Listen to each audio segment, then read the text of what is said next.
Greetings and salutations. Happy Wednesday. Today, we are talking about how your feelings of hopelessness and your doomerism are making you bad with money. The thesis statement of this video may seem really obvious. You may be thinking, duh, Laura, of course, if I'm not feeling hopeful about the future, then I have no reason to take care of my finances. If that is your reaction, then perhaps this video isn't for you. Really, I'm making this video for my past self because it took me a really long time for me to put these pieces together. So, if you're anything like me even a year ago and you haven't put these pieces together yet, let's explore them together and see if it makes sense and if it's something that we can work through to take better care of ourselves so that we can take better care of our communities for the next 4 years and beyond. Before we get into the meat of the video, allow me to introduce myself. My name is Laura, and here on my channel, I make videos all about becoming our favorite selves. I use the word favorite as opposed to best self or highest self because I think that those terms sort of denote the idea that there is some objectively perfect version of ourselves that we should all be striving to become. And I wholeheartedly disagree with that. I don't think it's true, first of all. And second of all, I don't think it's helpful, even if it is true. Personally, I have found that reframing the goal of becoming my best self into the goal of becoming my favorite self has allowed me to tap into my own personal values and translate my values into everyday actions and habits that allow me to be the person that I want to be. Um, Now, the person that I want to be isn't necessarily what society would probably think of as my highest self or my best self. My favorite self is certainly not the government's favorite version of me.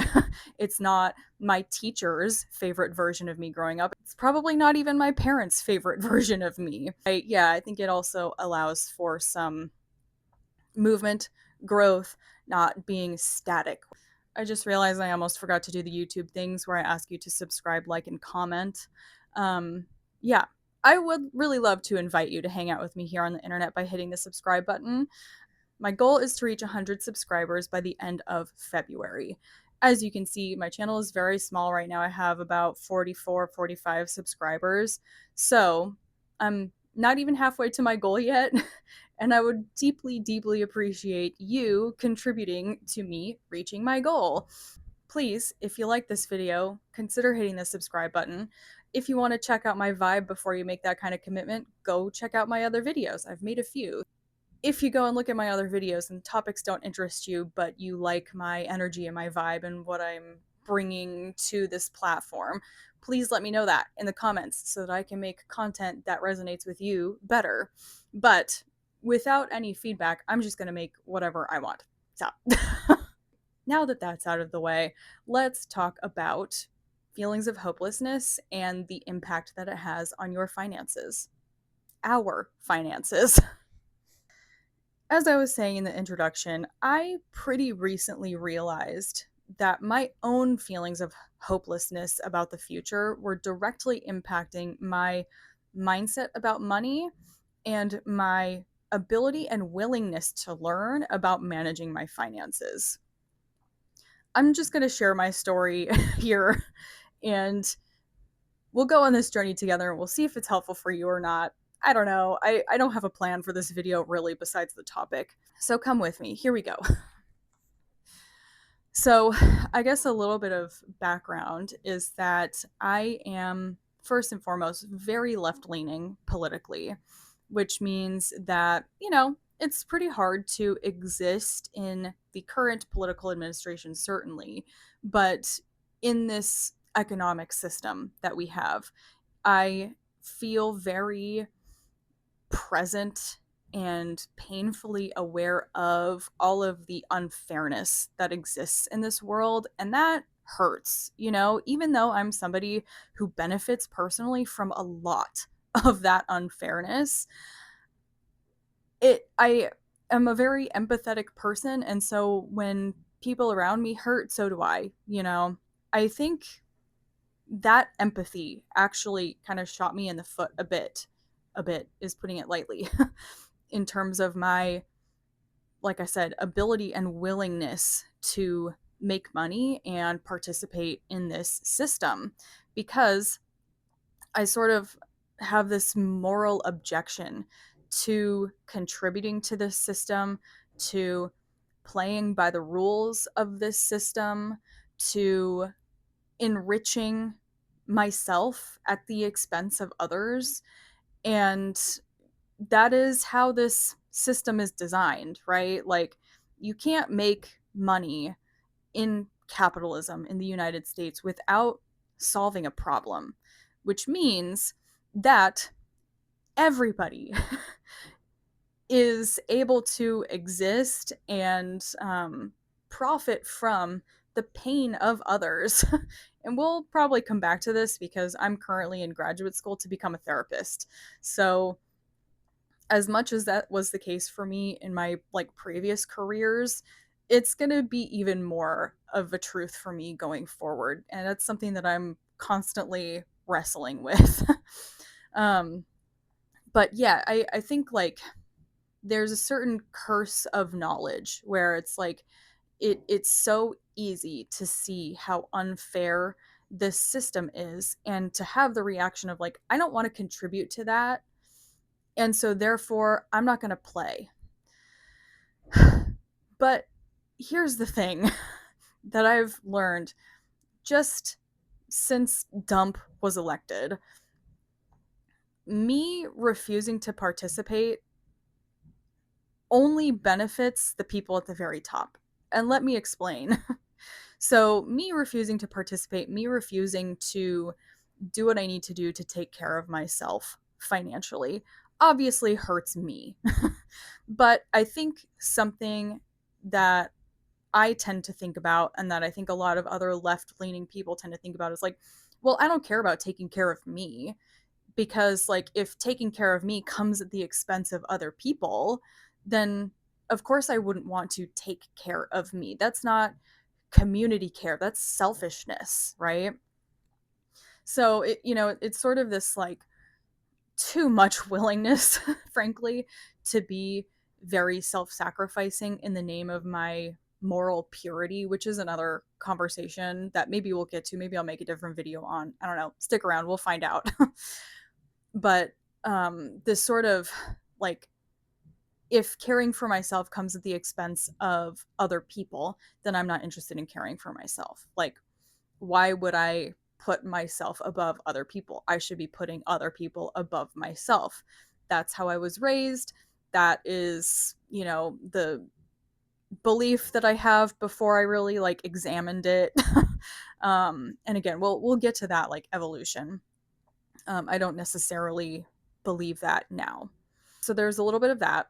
There's also a lot of um, feeling like the natural gifts and skills that I have are not gifts and skills that this society values. So that is things like my empathy, things like my social skills, things like my ability to connect with others, things like my gift of gab, all of these things that, yeah, it's like all of the things that I have a natural propensity for are things that will never pay me enough to feel comfortable. My previous career prior to my current path to become a counselor was teaching circus arts. I think it probably goes without saying that there's not really any money in circus, if for no other reason that the overhead is just so insanely expensive. Circus insurance, crazy expensive. Circus equipment, I mean, it's all like specialty, custom fabricated by engineers. Like, it's not cheap. And then, you have to pay other people for their expertise to teach you. Okay, I'm going off on a tangent. Point being that I had this like moral objection to participating in the system that I'm in, as well as sort of this feeling of like, well, even if I could get past that moral objection, what I bring to the table is never going to make me money anyway. So I might as well just like do stuff that feels fun now and plan on dying before I have to retire. Like, literally, I made a joke for a long time that was like, my retirement plan is to die before I get there. If you're watching this video, this probably resonates. I bet that you have said something similar or thought something similar or heard your friends say something similar. Let's jump into the like perspective shift that I had about this. Number 1 is that, unfortunately, an unfortunate truth of this system is that the only way to change the rules is to win the game. It sucks that it is that way, but it is that way. We have an extremely corrupt government where you pay to play and you pay to win, right? The people who have won the money game are the people who get to decide the laws. Full stop. The end. That is how this works. Our like democracy or republic, I think anybody on the political spectrum can agree, is a sham. It's not real. um, for the most part, okay? Big asterisk there. There are still ways to participate in the political system that are productive. And I'm certainly, I don't want you leaving this video thinking that I'm advocating for not participating in things like voting or protesting or anything like that, any kind of like civil participation. You should still do it. If for no other reason that it's quite literally the least you can do. Even if nothing comes of your participation in it, you can at least sleep better at night knowing that you did your part. I realize, again, this may sound like a bit of a privileged take. I know that a lot of people abstained from voting in this past election because they feel and legitimately are completely disenfranchised by this system. And it feels like the only way to exert power is to just object to the system at large by opting out of participating, by not voting. And I will say this, if your vote didn't matter, then people would not have been going to ballot drop boxes and lighting them on fire. Just like how if unionizing didn't work, then all of these billionaires and corporations wouldn't work so hard to bust unions. Anyway, again, we're getting off on a tangent. I have had a big shift personally in how I view taking care of myself before I take care of others. Honestly, this comes a lot from my education that I'm doing right now to become a therapist, a counselor. One of the first things that the professors, the faculty in my program really drove home is that self care is an ethical imperative. And I'll tell you why that's the case for therapists. And then we can extrapolate out to us as the general population that cares about creating a better world. We've all heard the phrase that you can't pour from an empty cup, right? When it comes to therapists in particular, burnout is a huge ethical consideration because when you are burnt out, you are not at your best. You make worse decisions. You run the risk of compromising confidentiality. You run the risk of doing or saying something harmful to a client. You run the risk of just being a shitty therapist when you're burnt out. And so taking care of yourself helps to prevent burnout, which means that taking care of yourself makes you a better and more ethical therapist.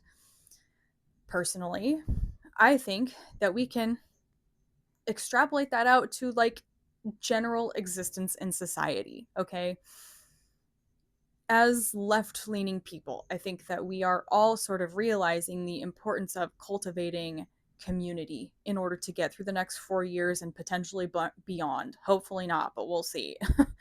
Even so, like just existing in this totally corrupt and messed up system that we're in, we need community. We need to be together because the whole is greater than the sum of its parts when we do that. So, financially speaking, taking care of ourselves financially opens up the door to take care of our communities, whether that looks like donating to nonprofits or other, non-governmental organizations that are doing good work, whether that looks like helping fund things for our neighbors, like if your neighbor's car breaks down and you have the funds to help them out to get a new one so that they can keep going to work, that kind of like person to person generosity.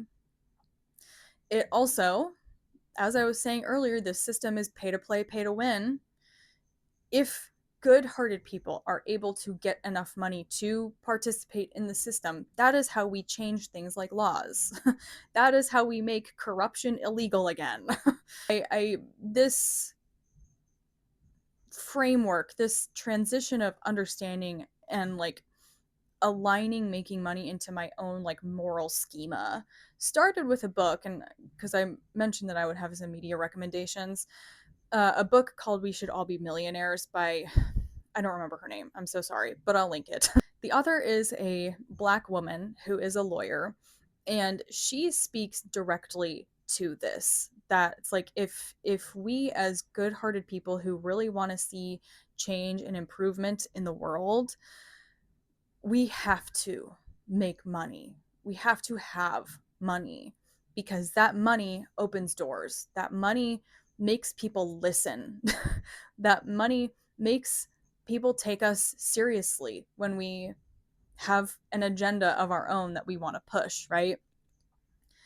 And I think that the like the moral grandstanding that people on the left do about like demonizing making money and demonizing uh, how people make money, I think it comes from a good place. And talk about effective divide and conquer, right? I mean, like it, I, it's not that I don't still have moral objections to how this system works and the fact that I have to participate in said immoral system in order to eventually, hopefully, someday be able to enact some kind of real change to make it a little bit better for not just me, but everybody.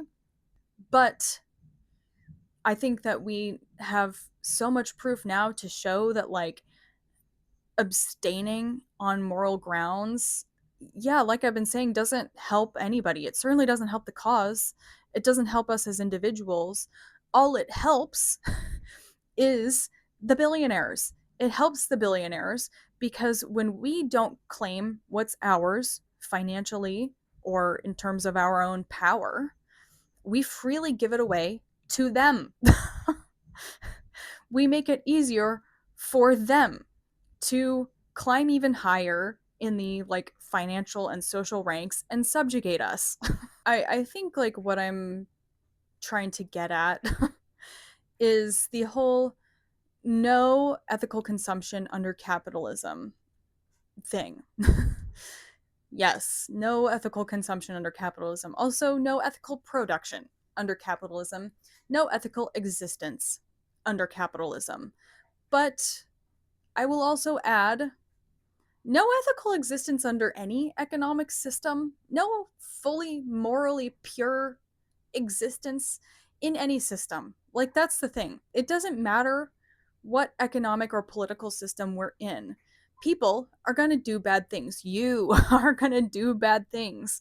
Your existence inherently hurts other beings, right? Even if we solve the climate crisis, even if we get rid of wealth inequality, even if we get rid of all inequality in our society, at the end of the day, you need something else to die in order to eat. You know, even if you're vegan, like you're still sustaining your own life through the life of plants. If you're not vegan, you're sustaining your own life through the life of the animals that you eat. And the same is true in every ecosystem. That's the thing. Like, perhaps the only truly morally pure beings on this planet are plants, since they are able to eat the sun.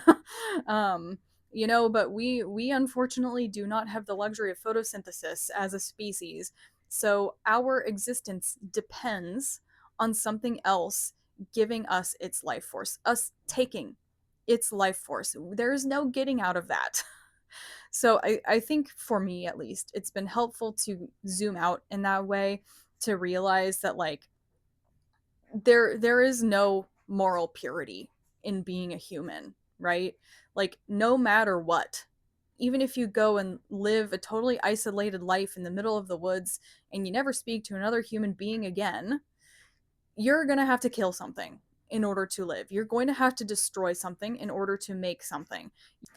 With that in mind, again, we live in a society. We have to participate by the rules until we have won the game enough to change the rules. That is just simply how this works. The other option is, of course, revolution, but I don't think that we're going to do that, to be completely honest with you. First of all, I could go on yet another tangent about how this like lust for a revolution that we have is just a repackaged version of the lust that conservative American Christians have for the rapture or for another civil war. Um, Number one. Number two, a revolution puts our most vulnerable at even more risk than what they are currently. So I really think that, like, if our political and personal moral compasses are asking us to minimize destruction, we should not be glamorizing a revolution. So I hope that we don't have to get to that place as a society. I hope that we on our side of the political fence are able to come together in a way that we haven't been able to because of all of this like moral grandstanding and finger pointing and super effective divide and conquer. That's the thing. The right doesn't have to divide us to conquer us. We do that ourselves. Okay, I am once again getting off on a tangent. Let's talk about hope or hopelessness. Because I can hear you saying, all right, Laura, that's all well and good. I hear you. And the hopelessness doesn't just like go away, right? Like, I can't just not feel like this planet is going to hell in a handbasket, that we aren't currently living in a dumpster fire. And I hear you. I hear you. Number one, I want to offer that many an activist, if not all activists, have pointed out that having hope is in and of itself an extremely revolutionary act. Because here's the thing, when you have no hope, you stop acting, you stop taking steps to creating the better future that you're hoping for, which once again makes the work of the people who are destroying this planet so much easier. Right? Hope leads to resistant action. I am personally somebody who needs to get my morality on board with any decision or change that I'm trying to make in my life before I make it. And you probably are too if you've made it this far into the video. I want to offer another thing that's really helped me with making this mental transition, which is thinking about an area of life where I feel like I have really mastered it and gotten to a really good place with it, which for me is fitness. Fitness was like the first big project of my adult life.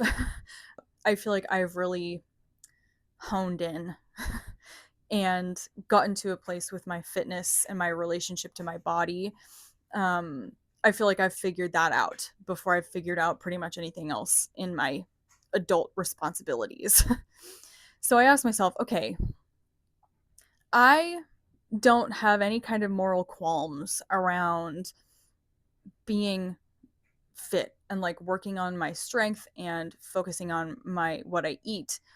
Why is that? Like, and I started thinking about all of the moral objections that a person could have to getting in shape, being in shape, focusing on one's physical health. And I could think of some things like, you know, for example, one could argue that by me being in good physical shape, I am reinforcing beauty standards that are not achievable for many people. It could be said that I'm reinforcing ableism by using my able body to like improve it. It could be said that I am immoral for spending money at these like big box gyms that I've spent money at for the last, however, whenever I'm going to a gym. That's like, I don't, the people who own those gyms are probably terrible people. It's probably an environmental calamity to be producing all of this like gym equipment. Like, it's probably terrible for the environment and for other people in some way, shape, or form that I'm giving money to gyms, etc. Right? And me personally, I don't like believe some of that. Like, first of all, I don't think that me existing in an able and fit body reinforces um, negative beauty standards. I don't believe that. Some people might. I don't. And then as for the notion that spending money at gyms is ethically dubious, maybe. And it is a price that I'm willing to pay in order to take care of myself physically. I can take that and apply it to making money, right? That, like, again, like we've been talking about this whole video, it could be said that me wanting to make more money in order to enrich my own life so that later down the road I can enrich the lives of others by having the funds and having the freedom and the options to do so.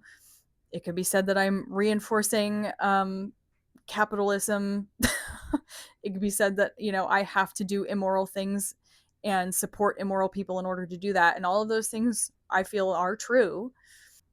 And I can realize that, like, while those are um, valid standpoints to have, it's also valid in the same way that it's valid for me to say, you know what, I'm willing to sacrifice my morals a bit and pay some money to some evil gym corporation um, in order for me to be physically fit and physically strong and um, not just functional, but like healthy. Because me being healthy and functional gives me the capability to help not just myself but others in my community, right? Like, me being physically capable gives me the ability to help my elderly parents with physical chores. When I used to teach aerial and dance, I wasn't just teaching aerial and dance, I was influencing young minds. I was being a part of a healthy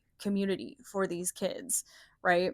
And I wouldn't have been able to do that if I didn't have a certain level of physical fitness that allowed me to do the activities that brought me into those communities in the first place. Editing me here, I wanted to add a little something to this part to further clarify the parallel here. The argument against making money because you expect society to fail, in my opinion, is like saying, well, I shouldn't exercise now because I could get hit by a bus tomorrow and then having a fit body would be pointless, right? I would have put in all of this energy and effort and dealt with dubious morality in order to achieve a fit body. If I'm just going to end up in a disabled body, like, what's the point, right? Like, I might as well not do the discomfort of getting in shape. I might as well not pay money to these corporations if there's a possibility that I could be in a tragic accident tomorrow and not be able to ever be fit again.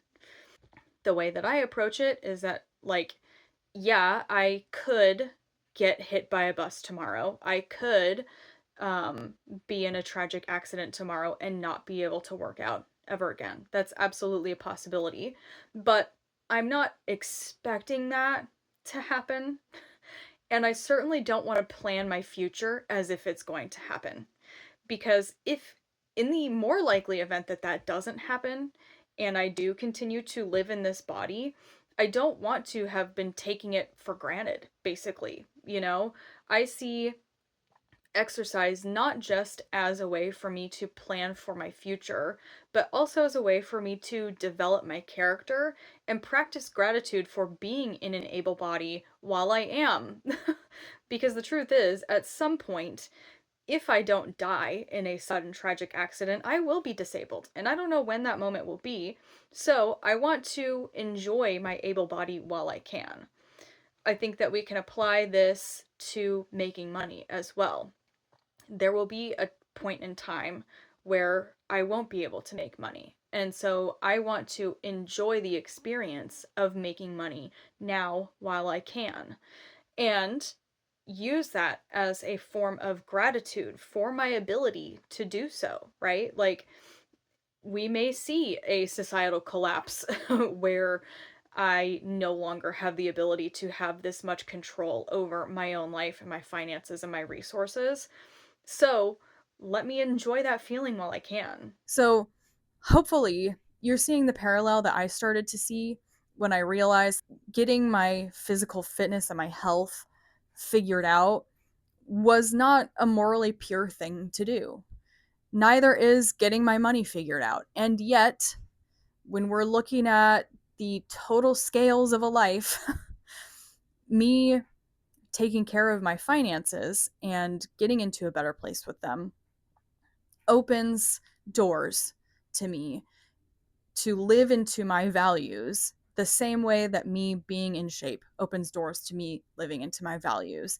If I were not in the shape that I am physically, there are a lot of things that I would like to be able to do for my community that I wouldn't be able to do simultaneously without making and having enough money to support causes that I care about. I am not living into my values and my morals in a way that I would like to, right? Having hope is a revolutionary act. Having hope for a better future when we are faced with all of the stuff that we're faced with is resistance. It is revolutionary. It is taking some of your power back and refusing to give it away for free. Choosing to take care of your future self is a vote not just for your own self love and loving your future self, it's also a vote of love for society, right? When you make steps to take care for your future self, you are also taking steps to take care of the future community that you're in. It's a vote for the future of, like I said, of society, of humanity. And that's radical. We plan for the worst, but we also plan for the best. It feels so sexy sometimes to fantasize about the world collapsing and you dying before you even get to retirement age. But if that doesn't happen, if you do make it to retirement age and society is still chugging along, then what? You may be feeling like you're ready to end it all right now, but you don't know that you'll be feeling that at that point. I realize that like these words may not necessarily speak much to somebody who's feeling really hopeless, but I would be remiss to not mention that. It is helpful to, other things that you can do to kind of build your hope muscle are to think about the future that you do want to see. I mean, I think that we all spend a lot of time thinking about the future that we don't want to see. But what do you want to see? What kind of society, what would you like society to look like? Get as specific about that as you are about the society that you don't want to see. You can start working on building community, getting involved in your community now, volunteer, like take little steps now with what you have, right? Even if you're not in the financial situation to be able to donate to a cause that you care about, maybe you have every other weekend to donate. There are ways for you to live into your values and cast votes for hope, cast votes for a positive future with the resources that you do have. And as you build more resources, then you have more votes to cast. You have more ways to cast votes for a more positive future. Another thing worth considering is that cutting edge green technology, if you're somebody who's especially concerned about the trajectory of the environment, cutting edge green technology is expensive. So if you want to be able to invest in those things in order to promote more widespread use of them, you need money to do that. I guess, like, all of this to say, money doesn't necessarily turn you evil. Money makes you more of who you are. Money is energy, it's representative of energy exchange, right? And you not having energy helps nobody. Certainly doesn't help you. It doesn't help the people you love. It doesn't help your communities. All it helps is those billionaires who are depending on you to have no energy so that you have to do what they say. Somebody who's exhausted, somebody who's depleted, doesn't have the means to fight back. If you want to fight back and you have the privilege of being able to make more money than what you're making now, if you want to fight back and you have the privilege of being able to stop spending on stupid shit, then personally, if you're on the left, I think you have a moral responsibility to use that privilege for good by improving your own situation so that then you can help others improve theirs. I've been talking for a long time. I hope this video was helpful. I don't know if I really touched on everything that I wanted to touch on. Again, media recommendations. We Should All Be Millionaires. I really wish I could remember who the author was, but I'll link it in the description. Also, um, Chelsea Fagan from The Financial Diet. Great channel about finances. She's very leftist, and she's been making some more casual videos lately talking about all of this stuff. So if this resonated, I'm sure she said it better than I did. So go watch some of her recent videos, especially. Um, yeah, if you have recommendations, drop them in the comments. I would love to hear them. And yeah, come back on Sunday for my small channel statistics update. And go ahead and follow the channel if you would like to help me reach my goal of 100 subscribers by the end of this month. Thank you so much for sticking around, and I will see you on Sunday.